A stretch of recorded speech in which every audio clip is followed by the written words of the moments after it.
Previously on The Walking Dead, AJ and I had been searching for a long time for some place we could call home. Just when we thought we'd found a huge stash of food, it turned out to be a trap. That could have been the end.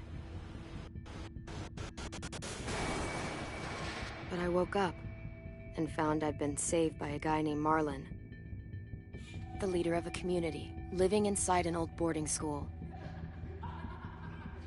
It felt like a chance at having a home, a real one.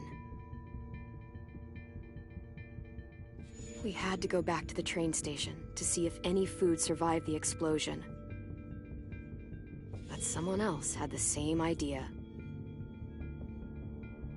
I didn't want to risk it, so I let him take some of the food and leave. I found Marlon and Brody in the basement that night, arguing about the man we'd seen, and I learned why Brody was so afraid. The man was part of a group of raiders they'd run into a year ago. Marlon traded Tennessee's older sisters to the raiders to keep himself safe.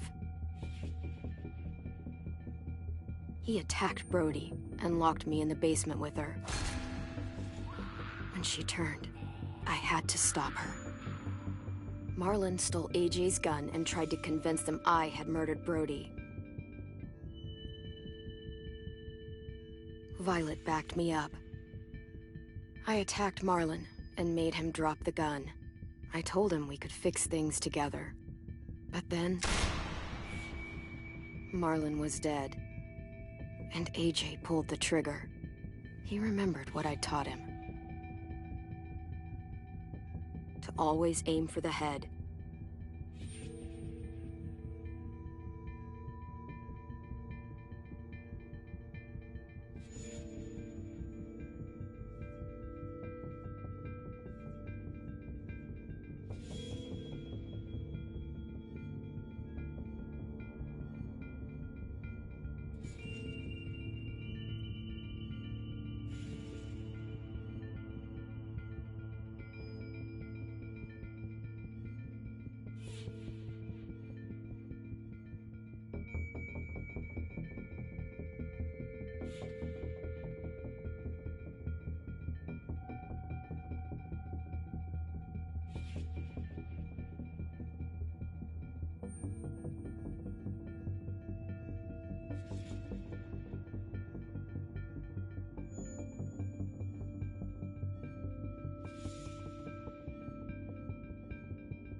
Made you some coffee.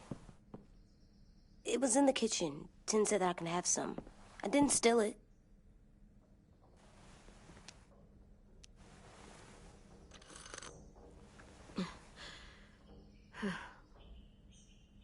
I'm surprised you remember how to make it.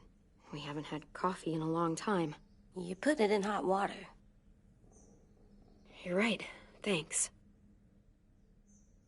Last night, with Marlon, I heard Lewis and what he called me.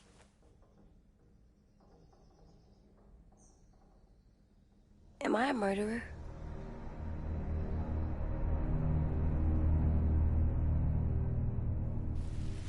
No! Oh my God! Shit! We could get medicine from the nurse.